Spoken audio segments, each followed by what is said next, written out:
우리 하나님 말씀 보겠습니다. 하나님 말씀은 마태복음 28장 1절에서 10절입니다.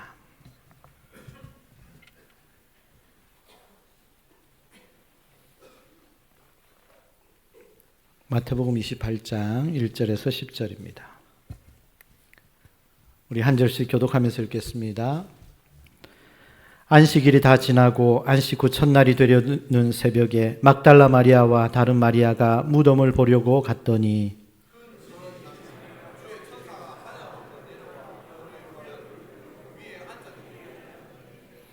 그 형상이 번개 같고 그 옷은 눈같이 희거늘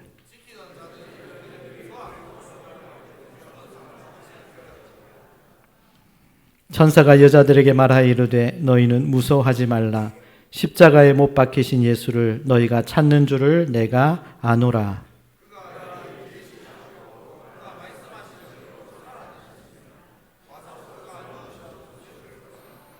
또 빨리 가서 그의 제자들에게 이르되 그가 죽은 자 가운데서 살아나셨고 너희보다 먼저 갈릴리로 가시나니 거기서 너희가 배우리라 하라. 보라 내가 너희에게 일렀느니라 하거늘.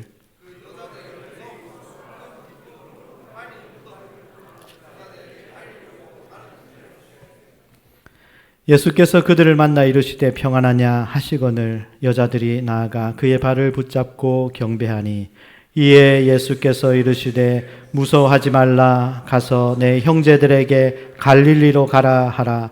거기서 나를 보리라 하시니라. 아멘. 오늘은 마태복음 28장 말씀을 중심으로 부활을 믿는 사람들이라는 제목으로 말씀을 전하겠습니다. 우리 제목을 다 같이 읽어보겠습니다. 부활을 믿는 사람들. 한 번 더. 부활을 믿는 사람들.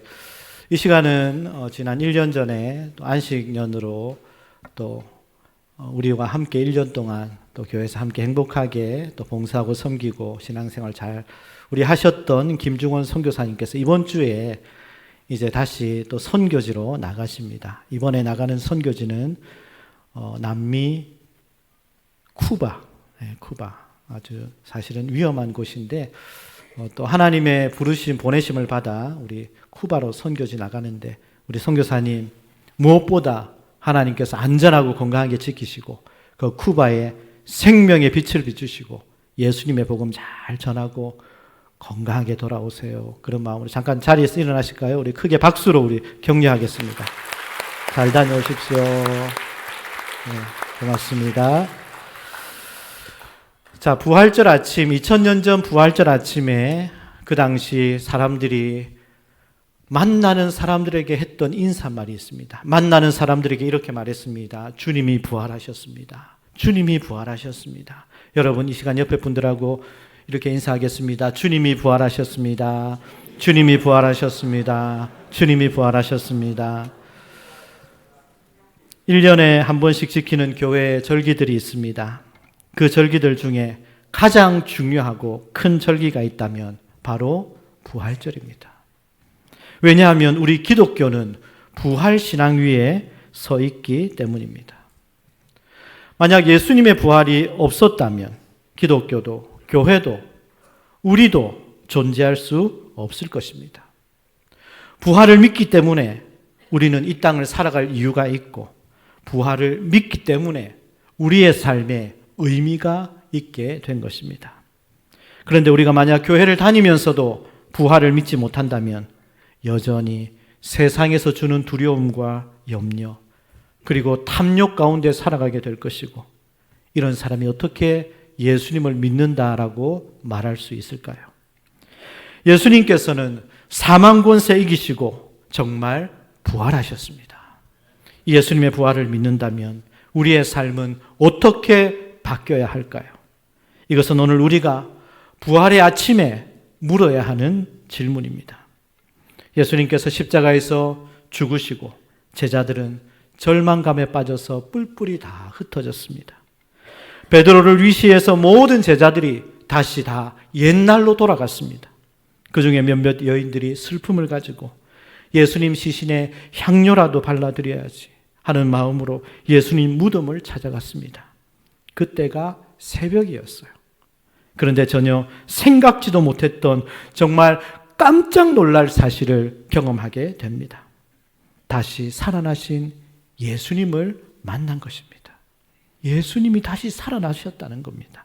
자, 오늘 본문 5절 6절 말씀 다 같이 읽어보겠습니다. 천사가 여자들에게 말하이르되 너희는 무서워하지 말라. 십자가에 못 박히신 예수를 너희가 찾는 줄을 내가 아노라. 그가 여기 계시지 않고 그가 말씀하시던 대로 살아나셨느니라. 와서 그가 누우셨던 것을 보라. 와서 그가 누우셨던 곳을 보라. 얼른 달려가서 확인해 보았더니 예수님의 무덤이 빈 무덤이었습니다. 그들이 이 사실을 알리려고 제자들에게 달려갔습니다. 그런데 가는 중에 부활하신 예수님을 만난 거예요. 자, 오늘 본문 9절입니다. 다 같이 읽겠습니다. 예수께서 그들을 만나 이르시되 평안하냐. 이 믿을 수 없는 사실 앞에 여인들이 어떤 반응을 보였습니까? 첫 부활의 아침, 이 여인들이 예수님을 만난 후 보인 이 반응이 오늘 우리에게 나타나야 할 반응이 아닐까요? 그러면 우리가 부활의 주님을 정말 믿는다면 우리는 어떻게 반응하고 우리의 삶은 어떻게 달라져야 할지 여러분들과 세 가지로 간단히 살펴보겠습니다. 첫 번째, 우리 다 같이 보겠습니다. 정말 기뻐하며 살아야 합니다. 기뻐하며 살아야 합니다. 저는 예배 시간마다 여러분들의 모습을 봅니다. 여러분들의 얼굴을 봅니다. 여러분들의 표정들을 봅니다. 그런데 우리 성도님들의 표정이 정말 주님 앞에 나와 예배드릴 마음으로 기쁨이 가득하고 감사와 감격이 가득한 표정이 있는가 하면 또 어떤 분들의 표정은 우울하고 어둡고 정말 슬픔이 가득한 그런 표정으로 앉아있는 성도님들이 있어요. 그러면 제가 마음속으로 그렇게 기도합니다. 하나님, 저분 웃게 해주세요. 저분 웃게 해주세요. 제가 말씀을 전할 때 하나님의 말씀의 은혜가 임하여서 저 어두운 얼굴에 웃음이 가득하게 해주세요. 제가 그렇게 기도하거든요. 여러분, 우리가 예수님의 부활을 믿는다면 정말 기쁘게 살아야 돼요. 기쁘게. 자, 오늘 본문 8절 우리 다 같이 읽어보겠습니다. 그 여자들이 무서움과 큰 기쁨으로 빨리 무덤을 떠나 제자들에게 알리려고 다름질할세. 자, 두 개의 단어가 나옵니다. 여자들이 무서움과 큰 기쁨으로. 무서움은요, 경외심이잖아요. 경외심. 큰 기쁨으로. 사실 우리는 경험상 너무 힘든 상황을 경험할 때, 믿기 힘든, 도무지 믿기 어려운 상황을 경험할 때 이 두 가지 감정이 나타날 수 있어요. 예를 들어서 우리 아이가 시험을 봤어요. 원하는 대학에 떨어졌습니다. 떨어졌는데 완전 떨어진 게 아니라 대기라는 거예요. 대기. 조건부 합격. 그런데 대기 3번, 5번 이러면 기대라도 하는데 대기 100번인 거예요. 대기 100번. 당연히 떨어졌다 생각하죠. 대기 100번인데 붙겠습니까? 당연히 떨어졌다 생각합니다. 그런데 시간이 지나고 며칠 뒤에 학교에서 연락이 왔습니다. 합격이라는 거예요. 그때 소름. 와, 생각지도 않은 일들이, 여러분 삶에 생각지도 않은 일들이 은혜로 딱딱 맞아 떨어질 때, 와, 하나님 살아계신다. 그때 막 교인들이 저한테 그래요. 목사님, 진짜 하나님 살아계시네요. 지금까지는 안 믿었다는 말이잖아요. 하나님 살아계십니다. 하나님 살아계시네요. 그럴 때 무서운 거예요. 우리의 삶의 일들도 이런데 생각해 보세요. 예수님이 십자가에서 죽으셨어요. 장례도 다 끝났습니다. 그런데 다시 살아나신 거예요. 이게 얼마나 두려운 일입니까? 여러분, 우리 인생의 가장 근본적인 문제가 뭐예요? 죽음입니다. 죽음. 아무도 이 죽음을 피할 수 없습니다. 그래서 성경은요, 죽음이 우리에게 왕노릇한다 그랬어요. 죽음이 여러분들에게 왕노릇한다. 왕노릇한다는 말이 뭡니까? 지배한다는 거예요. 다스린다는 거예요. 모든 인생은 죽음의 지배를 받아요. 죽음의 다스림을 받습니다. 아무도 죽음에서 예외될 수 없다는 말입니다. 여러분, 제가 예언 하나 하겠습니다.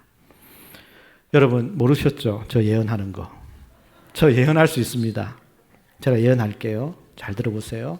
이제 앞으로 100년 후에 여기 살아남을 분 아무도 없습니다. 예언합니다. 맞아요? 틀려요? 맞습니다. 이게 인생이에요. 이게 인생입니다. 여러분, 죽음에 대해서 해답이 있습니까? 이 세상은 그 대답을 할 수가 없습니다. 아무리 과학이 발달하고 의학이 발전해도 수명을 좀 연장을 시켜도 죽음을 근본적으로 해결할 수는 없습니다. 이 죽음 앞에는 이 땅의 행복도, 이 땅의 성공도, 이 땅의 영광도 죽음이 다 쓸고 가는 거예요. 다. 여러분, 정말 죽은 사람이 다시 살아나는 것을 사실로 믿는다면 우리 삶에도 전율과 기쁨이 있지 않을까요? 그렇게 온 인류가 해결하려고 했던 문제가 해결이 된 것입니다. 우리에게 해결이 된 거예요. 어떻게 우리가 가만히 있겠습니까? 그래서 일반적으로 사람들은요, 부활을 잘 안 믿습니다. 부활, 말도 안 된다. 말이 되냐? 안 믿습니다. 왜 안 믿습니까? 과학적으로 이해가 안 된다는 거예요. 과학적으로. 여러분, 과학이 진리일까요? 과학은 절대적인 진리가 아닙니다. 이 세상에 보이는 현상들에 대해서 일시적으로 설명하는 것이 과학이지, 과학으로 설명되지 않는 수많은 일들이 있습니다, 여러분. 부활은 지금 현대 과학의 수준으로는 절대 설명할 수 없다는 말입니다. 그래서 혹시 만약에 앞으로 과학이 1000배, 10,000배 발달하면 부활을 증명할 수 있을지는 모르겠습니다. 그러나 놀라운 일은 우리는, 여러분들은 그 부활을 믿는다는 겁니다. 여러분 부활을 믿습니까? 그럼 여러분들 부활을 믿는 게 똑똑해서 믿습니까? 아닙니다. 우리가 부활을 믿는 이유는 하나입니다. 하나님께서 우리의 어두운 심령에 생명의 빛을 비추어 주셨기 때문입니다. 성령님께서 우리 가운데 임하셔서 부활에 대한 믿음을 가지게 해주셨기 때문입니다. 그래서 우리는 이 부활절에 주님 앞에 나와 예배를 드리는 것입니다. 이 부활의 능력이 오늘 우리와 함께 하심을 믿으시기를 바랍니다. 우리 인생 그 자체가 슬픔이고 눈물이잖아요. 그러니 아무리 세상에 시련이 어렵고 힘들어도, 그런데 우리는요, 절망하지 않습니다. 왜요? 우리는 죽어도 끝이 아니거든요. 영원히 살아가는 영광의 몸을 입게 될 것을 우리는 알기 때문입니다. 그래서 우리는 기뻐합니다. 이 시간 곰곰이 생각해 보십시오. 지금 여러분 마음에 기쁨이 없습니까? 여러분 마음에 기쁨이 사라졌습니까? 그러면 왜 기쁨이 없어졌나요? 왜 기쁨이 사라졌나? 이유가 뭡니까? 생활의 염려 때문입니까? 건강의 두려움 때문입니까? 장래에 대한 불안 때문입니까? 전쟁으로 기름값이 많이 올라서 그렇습니까? 그런데 지금 그런 것들을 놓고 그 문제가, 그 어려움이 지금 내 마음에서 부활의 기쁨을 빼앗을 정도로 그렇게 큰 것인가? 여러분 한번 곰곰이 생각해 보십시오. 우리 예수님은 죽음을 이기시고 부활하셨습니다.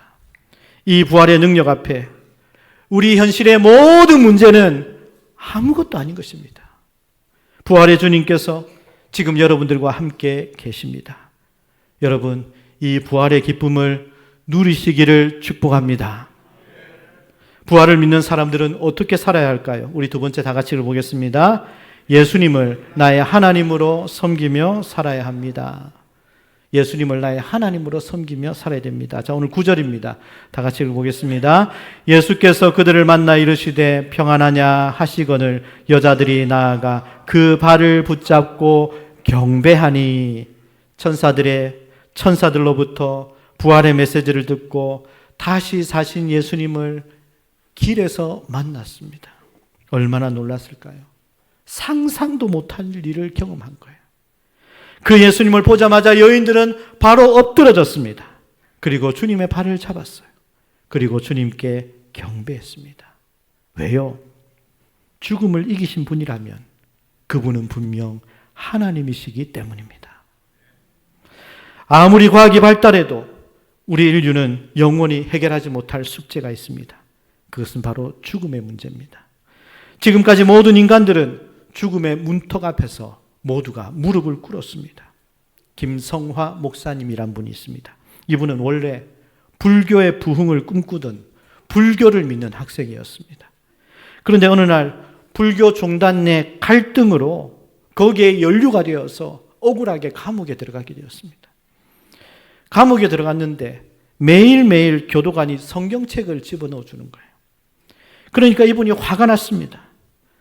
아무리 그래도 내가 승려인데, 내가 불교에 관련된 승려인데 왜 나에게 성경책을 넣어주냐고. 그래서 밖으로 던져버렸습니다. 그러면 또 모른 척하고 교도관이 또 성경책을 넣어줍니다. 그러니 또 밖으로 또 던져버립니다. 그러니까 또 모른 척하고 또 성경책을 넣어주는 거예요. 이게 반복되다가 이분이 너무 심심하니까 도대체 이 성경은 무슨 책인지 궁금해서 성경을 그냥 딱 펼쳤는데 무슨 내용이 나왔냐면 나인성 과부의 아들을 살리신, 그 나인성 과부의 아들이 죽었는데 그 죽은 아들을 살리신 예수님의 말씀이 기록되어 있는 거예요. 그런데 이분은 불교를 잘 아는 분이니까 불경에도 이런 비슷한 내용이 있대요. 인도의 어느 성에 한 과부가 살았습니다. 근데 그 과부의 딸이 죽었어요. 슬픔을 안고 석가모니를 찾아갔습니다. 애원을 합니다. 죽은 아이를 살려주세요, 살려주세요. 이렇게 애원을 하니까 석가모니가 이렇게 말을 했대요. 이제 곧 마을로 내려가서 지금까지 한 번도 초상을 당하지 않은 집을 찾아가라. 그리고 그 집에서 쌀을 얻어서 밥을 해서 죽은 아이의 입에 넣어주면 다시 살 거다.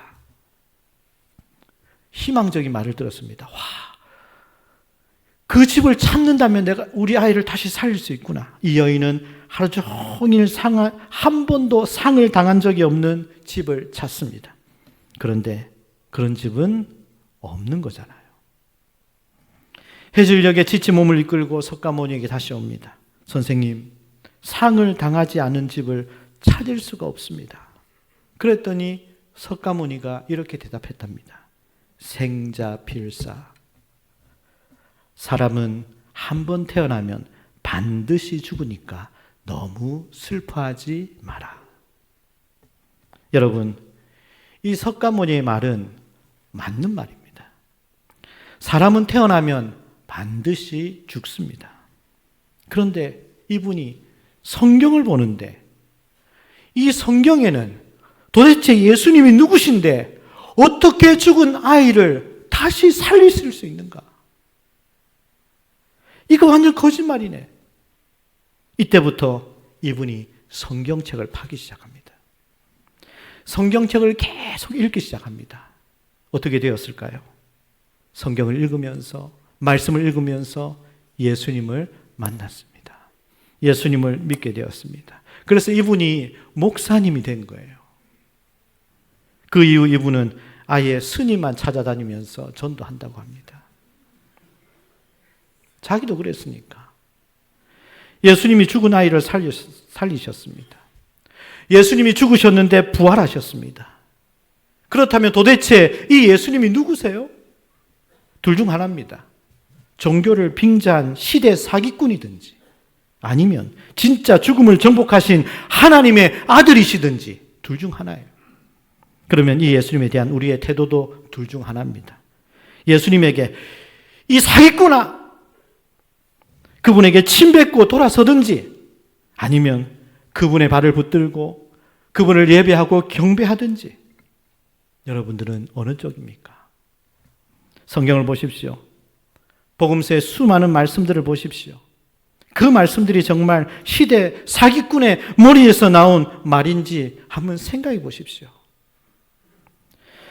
반기독교 유대인 학자 요셉 클라우스너는 이런 말을 했습니다. 예수의 부활을 부정하는 것은 불가능하다. 왜냐하면 지난 1900년이 넘는 세월 동안 수천 수억 명의 사람들이 예수가 살아난 것처럼 조작된 사실을 그대로 믿어왔다는 게 과연 가능한 일인가? 어떻게 정신 나간 사람을 믿고 기독교가 지금까지 있을 수 있는가? 예수님의 부활을 부정하는 것은 불가능하다는 말입니다. 예수님이 하나님의 아들이심을 부정하는 것은 불가능하다는 말입니다. 여러분, 예수님은 하나님의 아들이십니다. 예수님은 우리의 죽음의 문제를 해결하셨습니다. 그렇다면 우리는 예수님을 나의 왕으로, 나의 하나님으로 섬겨야 합니다. 나의 왕이라는 말은 내 뜻, 내 욕심을 내려놓고 예수님의 다스림을 받는다는 뜻입니다. 그런데 목회를 하면서 보니까 예수님을 믿는다고 하는데 왕으로 섬기지 않는 분들이 정말 많습니다. 예수님을 믿는다고 말은 하지만 예수님보다 내 이익, 내 편의, 내 욕심을 위해서 적절하게 이용하는 그러한 분들도 있습니다. 하나님을 나에게 복 주시는 분, 하나님은 나에게 좋은 것을 주시는 분, 그렇게만 이해합니다. 그러나 진짜 부활하신 예수님을 믿는다면 그분 앞에 엎드려야 합니다. 입술로만 하나님을 섬길 것이 아니라 일상의 삶 속에서 하나님을 두려워하고 하나님을 경배하며 예배하는 우리 모두가 되시기를 바랍니다.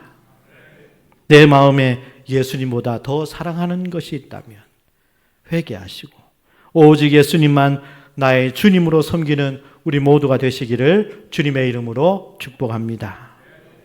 우리가 부활의 주님을 믿는다면 어떻게 살아야 할까요? 마지막 세 번째, 우리 다 같이 보겠습니다. 부활을 증거하며 살아야 합니다. 우리가 부활을 믿는다면 증거하며 살아야 된다는 거예요. 10절 말씀, 우리 화면을 보면서 읽어보겠습니다. 무서워하지 말라. 가서 내 형제들에게 갈릴리로 가라 하라. 거기서 나를 보리라 하시니라. 예수님께서 여인들에게 빨리 갈릴리로 가서 내 형제들에게 나의 부활의 소식을 전해라. 이 여인들은 이미 떠났습니다. 서둘러 떠났는데 어떻게 떠났습니까? 8절 우리 화면을 보면서 읽어보겠습니다. 제자들에게 알리려고 다름질할세. 무엇 때문에 달려갔다고요? 알리려고, 알게 하려고. 뭘요? 죽었던 예수님이 다시 살아났다는 거예요. 예수님이 십자가에 분명히 죽으셨는데 다시 살아났다는 것을 알게 하려고. 여러분 생각해 보십시오. 어떻게 가만히 있겠습니까? 어떻게 침묵하고 있겠습니까? 만약 제가 의학자인데 알약 한 알만 먹으면 우리 몸에 있는 모든 암세포들이 다 치료되는 약을 개발했대요. 그러면 어떻게 하겠습니까? 가만히 있을 수 있습니까? 책에다 내고 방송에 나가 인터뷰하고 지금 암으로 두려워 죽어가는 수많은 사람들 이 약을 먹게 해서 살리려고 하지 않겠습니까? 그뿐이겠습니까? 제가 어느 짬뽕집에 갔는데 와, 그 짬뽕이 너무 맛있는 거예요. 삼겹살 집에 갔는데 삼겹살이 같은 삼겹살이 아니에요. 삼겹살이 너무 맛있어요. 카페 갔는데 그 카페 커피, 빵, 케이크 맛이 기가 막힙니다. 그러면 제가 어떻게 하겠습니까? 가만히 있겠습니까? 거기 갑시다. 거기 갑시다. 이런 것들도 본능적으로 말할 수밖에 없는데 여러분 이게 뭡니까? 전도입니다. 전도. 열왕기하 7장에 보면 사마리아 땅에 기근이 있습니다. 아람 군대가 사마리아에 쳐들어와서 에워쌌습니다. 완전 포위했습니다. 한 사람도 못 나가게 고사작전 한 거예요. 고사작전. 그러니 그 안에서 먹을 것이 없으니까 결국 어떻게 합니까? 서로의 아이를 죽여서 잡아먹는 거예요. 이때 나병 환자가 이렇게 생각합니다. 여기서 굶어 죽거나 적군에게 칼 맞아 죽거나 똑같지 이렇게 생각하고 죽든지 살든지 가서 먹을 것을 한번 구해보자. 죽을 각오로 적진에 들어갔어요. 들어갔는데 적들은 이미 다 가버리고 아무도 없는 거예요. 식량은 산더미처럼 쌓여 있습니다. 굶주린 이 나병 환자들은 정신없이 음식을 먹기 시작합니다. 한참을 먹었습니다. 배가 불렀습니다. 그런데 문득 그들의 머리 속에 양심의 소리가 들려오는 거예요. 열왕기하 7장 9절입니다. 다 같이 읽어보겠습니다. 나병 환자들이 그 친구에게 서로 말하되 우리가 이렇게 해서는 안 되겠도다. 오늘은 아름다운 소식이 있는 날이거늘 우리가 침묵하고 있도다. 만일 밝은 아침까지 기다리면 벌이 우리에게 미칠지니 이제 떠나 왕궁에 가서 알리자 하고. 무슨 말입니까? 이렇게 많은 식량이 쌓여 있는데 이걸 우리만 알았고 우리만 먹어서 우리만 살았는데 지금 저 성 안에 많은 사람들이, 내 형제가 먹지 못해 굶주려 죽어가고 있는데 이건 우리가 돌봐야 하지 않냐? 이 소식을 전하자. 우리가 가자. 그러지 않으면 우리 위에 벌이 임할 거야. 벌떡 일어나 성 안으로 들어가서 외치는 겁니다. 여기 와서 여기 음식이 쌓여 있습니다. 적들은 다 떠나고 없습니다. 와서 드십시오. 여러분, 전도가 뭡니까? 전도는 배고팠던 거지가 양식을 발견하고 그 양식을 실컷 먹고 다른 배고픈 거지에게, 굶어 죽어가는 거지에게 여기 먹을 것이 있다고, 여기 빵이 있다고 이야기해 주는 것이 전도입니다. 그러니 여러분, 전도가 얼마나 간단하고 쉬운 것입니까?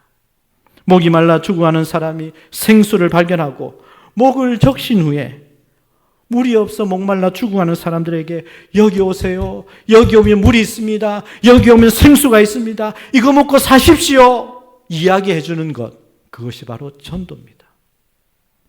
요즘은 교회가 세상으로부터 욕을 많이 먹는 시대입니다. 그래서 전도의 문이 막혔다 그래요. 전도의 문이 막혔습니다. 옛날이면 교회 가자 그러면 잘 따라왔는데 이제는 막 교회에 대해서 욕하고, 특히 젊은이들 다음 세대는요, 인터넷 댓글에 보면요, 교회에 대해서 얼마나 부정적인 말, 비난하는 말이 많은지 몰라요. 엊그제 제 아이가 그 교회에 대해서 부정적인 그 댓글을 보면서 자기 가슴이 너무 아프대요. 마음이 너무 아프대요. 사람들이 교회에 대해서요, 요즘 사람들이 교회에 대해서 부정적인 사람들이 너무 많습니다. 그래서 전도의 문이 막힌 것 같아요. 여러분, 그러면 전도 안 해도 됩니까? 그럼 전도 안 해도 되나요? 예수님 명령은 이제 끝입니까? 끝난 겁니까? 아닙니다. 그래도 우리 다시 일어나 전도해야 합니다.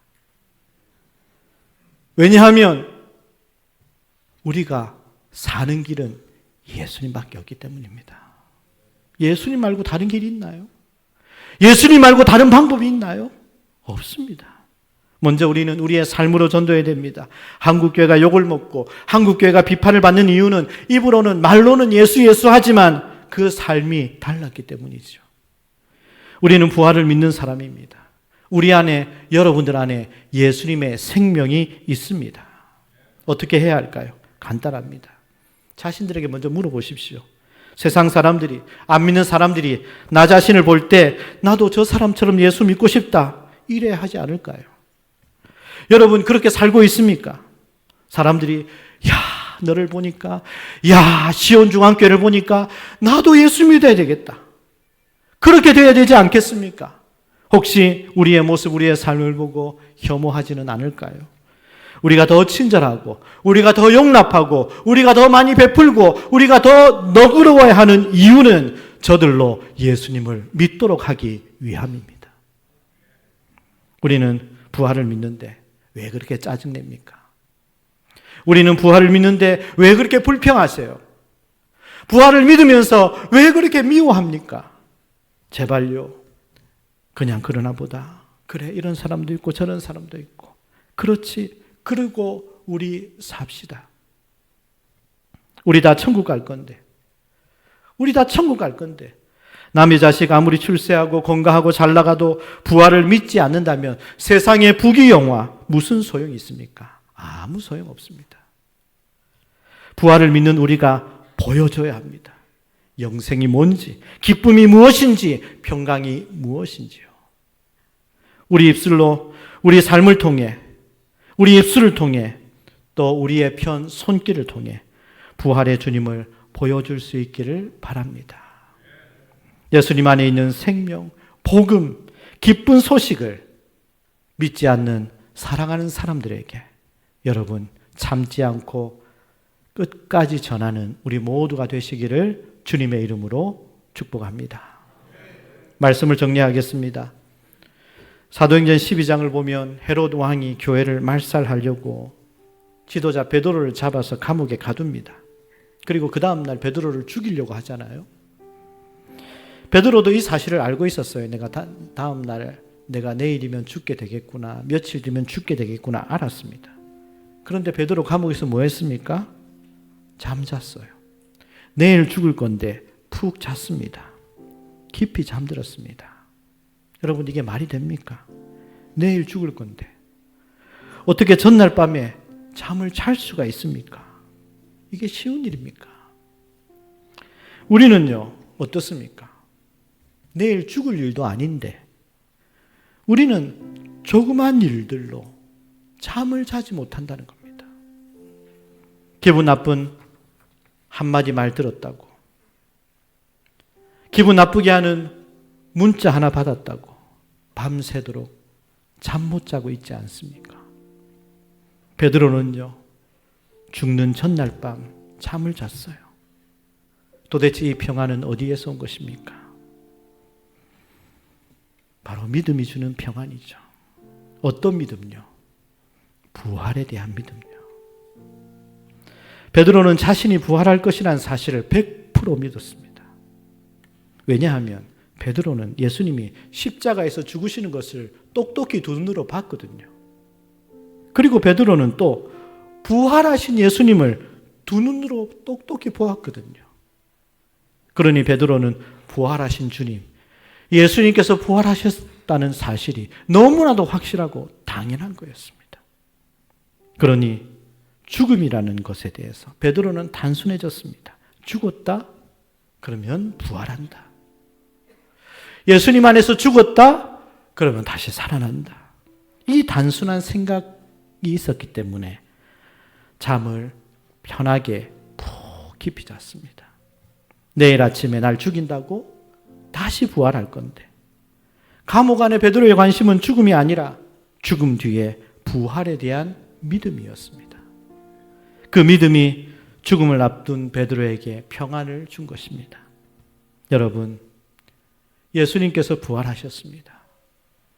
예수님께서 부활하셨음을 믿으십니까? 어떻게 살아야 할까요? 정말 기쁘게 살아야 합니다.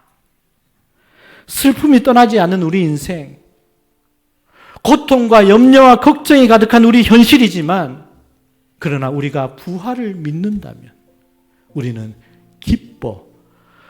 기쁘게 살 수 있는 것입니다. 부활의 주님을 이제 나의 왕으로 모시고 그분의 다스림을 받고 살아야 합니다.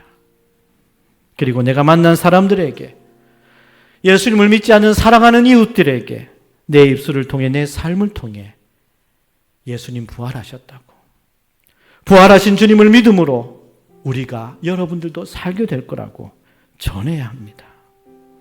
예수님은 지금도 살아계십니다. 하나님 보좌 우편에서 여러분들을 보시고 계십니다. 이제 영광의 날이 점점 다가오고 있습니다. 여러분, 조금만 더 힘을 내십시오. 주님의 부활을 바라볼 때 우리는 승리하는 삶을 살 수 있습니다.